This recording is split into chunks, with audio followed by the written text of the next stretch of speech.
Hi, everyone. So Dr. John Solomon and myself will be answering your questions today. My name is Seng. I'm a historian of Chinese migration to Southeast Asia and China and Southeast Asian relations in the history department. Hi, everyone. So yeah, we'll be answering your questions today. My name is John, and I teach generally Singapore history modules in the department, as well as popular culture modules and the survey module on Asia and the modern world. Thank you. So shall we move on to the questions that we have received in advance? For the freshmen who have just joined us, we did receive some questions during the registration process. So the first question is this: how do I need to prepare for careers with a history major? Yeah, thank you. So we understand that a lot of you out there might be anxious now, right? Given the crisis, COVID crisis. And it's very legitimate to be worried about your careers, right? I want to say that, well, as you are here with us in the department, right, for whether it's as a minor or a major, you'll be here for 4 years, right? The thing about the history, education in history is that we'll be training you, right, to pose big questions, right, to face the world, to master the world as it is. So first thing first, at least in your first and second year, right, don't worry too much about your careers, right? That's the first message I want to put across to you, right? Immerse yourself, right, in an academic discipline. Ask big questions that are relevant to the world, right? If you've listened to the talk that John and I gave, right, the big questions that we deal with, your faculty, right, include questions we think that, will be part of your future, right? So things like climate change, we have environmental history, we are big on histories of capitalism, right? How will our economies be like after COVID? So all these questions, they may be abstract, right? The way we study it, the way we research it, right? But they will be important questions that you will have to face in the next 10 to 20 years, right? So my first answer is immerse yourself in the academic discipline. My second answer to the question is, well, at the dean's level, right? The dean has come up with, right, a new program to prepare our undergraduates to be future ready, right? So definitely look into that. It is called the FASS 2.0 industry tracks, right? And there the dean has identified 5 industry tracks, right? Out of the 5, I think 3 are particularly relevant to our department. Public administration, number 1. Number 2, arts, culture, and heritage. And number 3, communications and media, right? In our orientation talk, you would have heard how our graduates, right, have been very well represented, right, in all these 3 fields, right? So don't worry about, right, finding jobs after you graduate. But in these 3 particular fields, this is where your faculty, right, we can help you, right? So if you look up FASS 2.0, the dean will prepare you with hard skills, right? So there will be hard skills in whichever industry track you determine, right, you want to go for. On our part, right, we have connections with our faculty, right, our alumni who are already out there, so we can arrange for consultations, right, and this will be done together with the dean's office. Yeah. Thank you, Dr. Seng. Next question. For a major in history, what is the minimum number of modules to take? Which modules are mandatory? Okay, before I give you the answer to this, right, the easiest way, right, to find your way in terms of how many modules you need to take is to go to our website, right? Go to the undergraduates tab.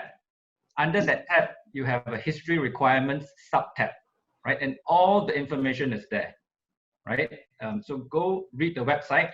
All the information is on our website. To answer your question, right, there are 2 ways, only 2 ways, right, to be a major in history. You are either a single major or you're taking it as a second major. So you have something else as your major. History is a second major, right? So these are the 2 ways. And there is also, I also want to add that you could also take it as a minor, right? So for all of you, all those of you out there who think that, okay, you know, I really want to do to be a political science major or an English major, but I still have a great interest in history, right? So we also want to encourage you, right, to try out history, and maybe you want to take it as a minor, right? And for history minors, you only need 6 modules, right? You only need 6 modules. For the majors, it's around 20 modules, right? 20 modules over the course of your 4 years with us. So that's about four modules a year, 4 to 5 modules a year, right? And the only compulsory module, right, for the majors and minors is this module that Dr. Solomon is going to talk about in a bit, right? HY1101E, right? It is our introductory module, Asia and the Modern World. That's one. For the majors, the second compulsory module, which you will take in your 2nd year, right, is a module we call Craft of History, right? I'll refer you back to our e-orientation talk, right? I've talked about the Craft of History in the recorded talk. Okay, thank you, Dr. Seng. At any point, if you'd like to share screen, do let us know and we'll hand over the screen to you. In the meanwhile, is there another question that has come in? Yes. I would like to know about internship and honors requirements. Can I also do a minor in info systems? Okay, for the first sub-question, I think I've already answered that, right? I'll refer you back to our website. All questions about requirements, please go to our website. It's the clearest there. Go through it for half an hour, right? And you understand the whole, right, setup. Internships as well, right? I've talked about internships. Refer you to the Dean's Office's program, right? FASS 2.0. On minors, yes. So I want to stress that no matter which faculty, right? Let me backtrack a little bit. As a history major, right, you are free to take a minor in any faculty, any other faculty. So for instance, you're a history major, right? And for this person, right, he or she might be thinking of doing an info systems minor over at computing. By all means do that, right? As long as over on that side, they are fine with that. And I believe most faculties are, right? So you are free to do that, no worries.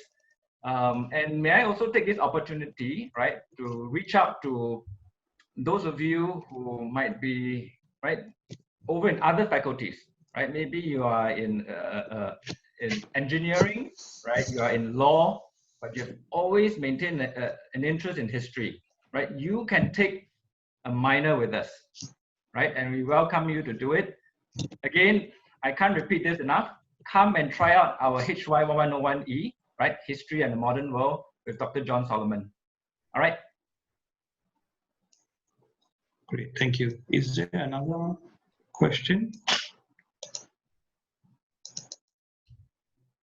Okay, I think we are okay. Just wondering, is art history and European studies made available for the year ones?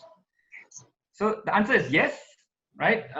For European studies, there's the equivalent of HY1101E. It's called the EU1101E, the Making of Modern Europe, right? And it's offered in semester 1, and I believe also in semester 2, right? For art history, there is also Intro to Art History, right? This may be a bit misleading because the module code starts with a level 2. It's a 2000 module code, right? But I've checked with the lecturer, right? Dr. Priya Joshi, right? If you are year 1, you're interested in art history, you are welcome to take it as a year 1, right? For all other questions about the art history minor, right? Please write to Dr. Priya Joshi, right? You can find her on our department website. Okay, Nisa? Yes, is there a next question? Okay, no. Thanks so much, Dr. Seng and Dr. Solomon. Hang on, Nisa, I think yes, we still have 4 more questions. 4 more? Oh, okay. Sorry, yeah. So sorry. No worries. Next question. How does HY1101 develop skills such as note-taking and essay writing? Okay, maybe for the benefit of those of you who don't know what HY110E, maybe I'll just briefly talk about it first. So HY110E, Asia and the Modern World, is the survey module for history. It's a compulsory module that you have to take if you want to major in history. And we're going to be offering it next semester. I'm going to be one of the coordinators for the module, along with one of my colleagues, Dr. Lo Shi Lin. So what HY110E aims to do is to give you a broad understanding of what history is as a discipline. And we are looking at Asia to help you do that. So we're looking at the broad history of Asia and helping you to understand contemporary Asia. Okay, so along the way, obviously, you're going to be using a lot of secondary sources. These are sources that have been written by scholars, academic books, journal articles, as well as primary sources, so actual historical texts, things like old newspapers, for example, or government records from the 1800s or 1700s. So you'll be dealing with these artifacts and these sources yourselves and learning how to analyze them and understand them. So you need to develop good note-taking skills. And we'll help you do that because we're going to introduce forum posts.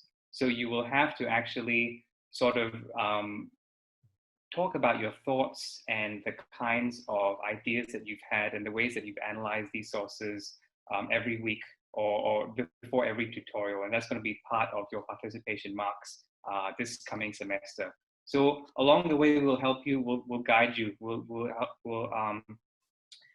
help you frame your questions, help you understand how you're meant to be analyzing these sorts of texts, okay? And you'll get practice along the semester.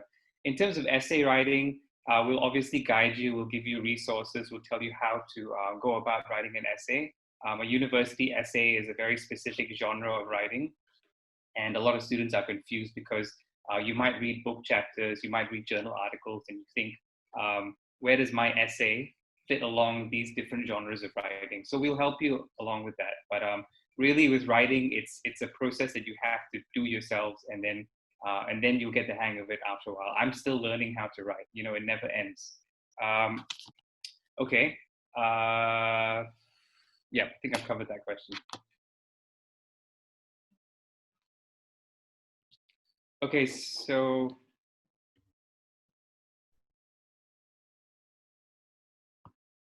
sorry. And the next question is this: what are some of the lecture topics covered for Sem 1? I understand that we'll be looking into India, China, Japan, and Korea. Is the information already available online on this? Yeah, the broad outline for the module is already available online. If you go to Luminous, you'll be able to see what sort of topics we're going to cover every week. The exact readings are going to be released maybe a week or two from now, but a lot of the readings are actually already available on Luminous as well. So yes, we're going to be looking at India, China, Japan, and Korea, but really the aim is not to give you guys a sort of in-depth understanding of each particular country. Rather, the whole module is organized so that we'll be looking at key themes in Asian history, and then we'll be looking at some case studies. So we're not just going to be looking at these 4 countries. We'll look at Singapore, we'll look at Indonesia, we'll look at a lot of other places in Asia as well. In terms of how the module is structured, we're going to start off, it roughly follows a chronological timeline. We will look at ancient Asia. We'll start off by thinking about what Asia actually is. When we say Asia, what do we mean? What are the commonalities in Asia? What makes Asians Asian? And what are the kinds of diversities you find here? What are the common historical experiences? So we'll start off questioning the concept of Asia. Then we'll look at ancient periods in Asian history. We'll look at some of the cultural continuities that have continued to today. We'll look at religion. We'll look at the early modern period. So we have a guest lecturer who's coming down who will talk to us about Mughal art, for example. We have another guest lecturer who will talk to us about how Buddhism has developed in Asia. And then we'll go on to think about Asia's encounter with the West. We'll think about imperialism. We'll think about anti-colonial resistance, the rise of nation states. We'll think about how ordinary people fit into history, how the environment has impacted Asian history. We'll look at the different economic trajectories that have been followed by different Asian states and how that has turned out. And we'll obviously compare that with the contemporary period as well. And we'll look at many other themes. We'll look at things like globalization and inequality, warfare, things like that, conflict. Thank you. And the next question is Asian history all covered at FASS? Will we be learning about world history? Is it only Asian history, or are we learning world history as well? It's not only Asian history. One of the strengths of the history department in NUS obviously is Asian history, and many of our colleagues specialize in an area of Asian history. But you can't really, when you become a history major, you will realize and you will learn that you can't really put a region into a silo and seal it off. To understand Asian history, you need to understand European history. You need to understand the context between different regions in the world. So most of our colleagues take a kind of global perspective in their work. So for example, some of my research has to do with South Asian migration into Singapore. But in order to do my research, I need to understand the intellectual traditions that have come out of Europe. I need to understand British imperialism. I need to understand competition between different European powers. So all of us end up doing global history and world history in one way or another. Beyond that, we also have colleagues who specialize in European history. We have one colleague who specializes in European history, and the head of the department does a lot of research on American popular culture, for example. Very good, thank you. And the next question is, any field trips to be expected when we learn history at FASS? Okay, so I'm sure you guys know that we're in a bit of a difficult situation right now with COVID. Generally speaking, a lot of us conduct domestic field trips. Usually, at least once a semester, I'll bring my classes to the galleries or the museums or out for an outdoor lesson of some sort.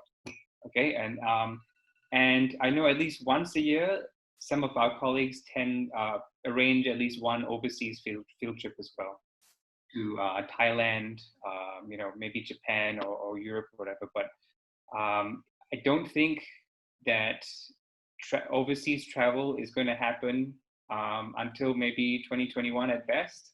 So hopefully that can resume next year.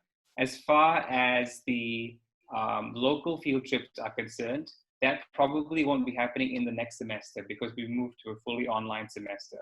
That's the university's policy. But as soon as it's possible, for example, next semester, I will start organizing local field trips as well. Can I also add something? Sure. Yeah, I know for one that Professor Brian Farrell, who teaches European history, history of empires, military history, right, at the higher levels, level 3, 4, and at the postgraduate level, right? So he is very big on field trips, right? And he's taken his classes to, battle sites in Dien Bien Phu in Vietnam, right, in Malaysia. I've gone with him when I was a student, right, at NUS to Australia, right, and did a history of Australian military history and Southeast Asia. Besides that, do also look forward to field trips in a sense of research field trips, right? So more and more, right, our colleagues and ourselves, right, we are setting sort of assignments where there's a research component, right, and this will be, you'll be socialized into doing research, right? So you'll be introduced to archives, to ways of doing oral history, right? So do also expect to do that kind of field trips, right? Individual research projects that send you out to engage the community, engage archives, libraries, or collectors of old documents and artifacts. Yeah. Excellent. Thank you so much, both. We'll now move on to the live portion of this session. We have about 8-10 minutes. So let's get right into it. The first question is, so I'm going to start with the basic question. How is the history at FASS different from what we learned in school? I can take that. Well, first things first, right? I understand that history education in our schools have changed tremendously, right? But generally, if we think of that is that today, right, a lot of the things that historians do, like engaging with primary sources, different interpretations, understand that you are already doing it, right, in higher levels, let's say A levels, right, or even in secondary school. So that is a good thing, right? But if you are thinking of history conventionally as, right, memorization of facts to do well in exams, right, we are very different, right? At the university level, it's about engaging interpretations, right? The same historical event, right, can be read in many different ways, right? How do you get to it, right? How do you research this particular question from different angles? So the short answer is it's very different from the conventional way. Don't think of history as, you know, being given a textbook, right, and then reading about it, memorizing it, right? It's very open-ended.